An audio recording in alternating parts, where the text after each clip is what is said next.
The bright lights of the America's Got Talent stage felt blinding as the young boy stepped forward, his shoes slightly worn, his posture humble, his eyes filled with a quiet determination that came from years of surviving more than dreaming. His name was Miguel Santos, a 16-year-old from a small Filipino immigrant family who had traveled thousands of miles not just across oceans, but across hardship, loss, and silent nights where music was the only thing that kept him breathing. Standing there, he looked smaller than the massive stage around him, yet something about him made the room feel still, as if everyone sensed that this was not going to be an ordinary audition. Miguel grew up in a cramped apartment shared with relatives, where privacy didn't exist and dreams were considered luxuries. His father worked long hours as a delivery driver, often leaving before sunrise and returning after Miguel had fallen asleep. His mother cleaned offices at night, humming old Filipino songs under her breath as she wiped desks that belonged to people living lives she could only imagine. Music entered Miguel's life not as a hobby, but as an escape. When electricity was cut off or when arguments filled the room, Miguel would sit by the window with his cheap guitar, singing softly so no one would hear him cry. In school, Miguel was invisible. He spoke with an accent he tried desperately to hide, and he wore the same jacket year after year. Kids didn't bully him openly, but they didn't notice him either. Teachers praised his politeness but never asked about his dreams. The only place Miguel felt seen was in his music. He sang at bus stops, in empty stairwells, and sometimes in the church basement after everyone had left. He never imagined singing for Simon Cowell. In fact, he barely imagined being heard at all. When Miguel introduced himself on stage, his voice trembled. Simon leaned forward slightly, already skeptical, his face unreadable. One judge asked Miguel why he chose to audition.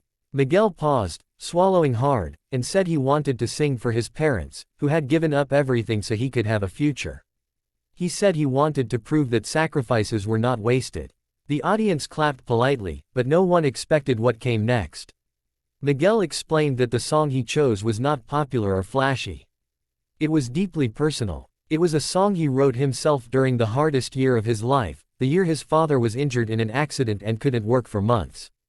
That year, eviction notices piled up, meals grew smaller, and fear became a constant presence in their home. Miguel wrote the song late at night, using lyrics he never thought anyone else would hear. As he began to play, the first notes were soft, almost fragile.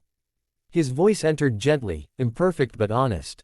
There was no attempt to impress, no dramatic vocal tricks. Instead, there was pain, gratitude, and longing woven into every word. The room grew quiet. Conversations stopped. Phones lowered. Even the judges seemed to forget they were on television. Miguel sang about watching his parents grow older too fast, about hearing his mother cry silently so her children wouldn't hear, about promising himself he would one day repay every sacrifice with something beautiful. His voice cracked once, then steadied. Instead of hurting the performance, the crack made it real. People in the audience began wiping their eyes. Halfway through the song, Simon Cowell's expression changed. The usual guarded look softened. His jaw tightened, his eyes glistened. This was not something cameras often captured. Simon, known for his tough criticism, was visibly emotional. The song wasn't just a performance anymore. It was a confession. Then came the twist no one expected.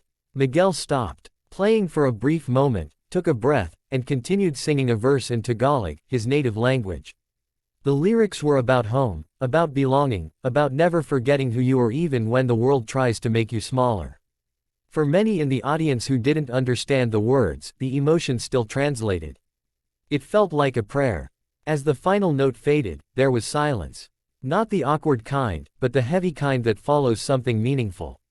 Then the room erupted. The audience stood. Judges applauded. One judge had tears streaming down her face.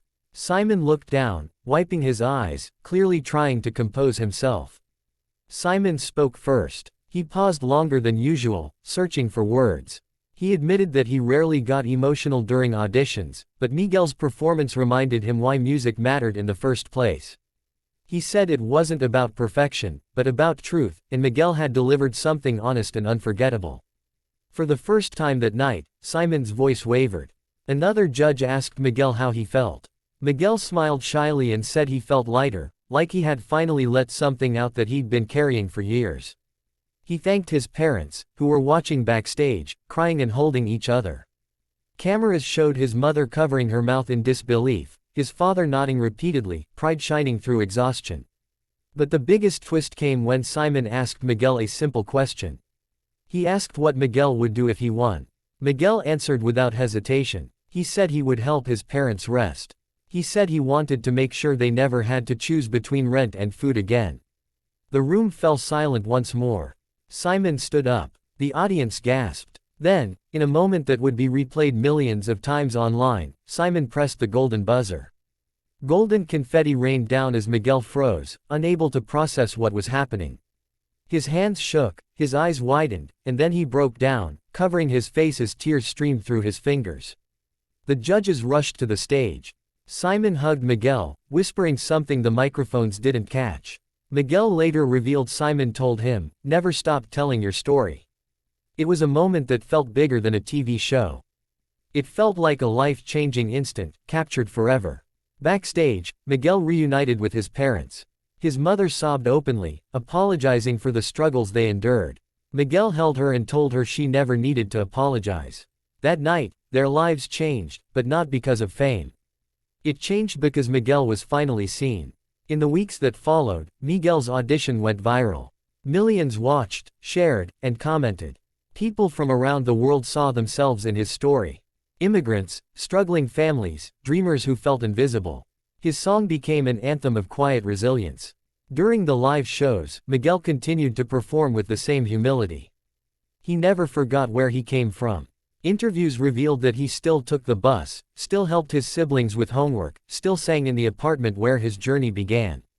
Fame did not change him. It simply amplified his voice. Simon later admitted in an interview that Miguel's audition was one of the most emotional moments of his career. He said it reminded him that talent alone is not what moves people. It's the courage to be vulnerable. Whether Miguel won the competition or not became almost irrelevant. He had already won something far greater. He had transformed pain into purpose. He had honored his parents' sacrifices.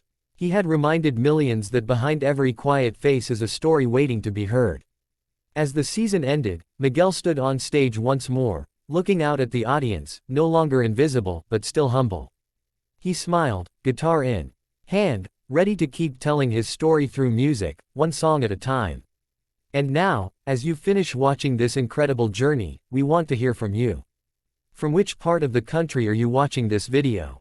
Drop your city or state in the comments and let's celebrate how music connects us all, no matter where we come from.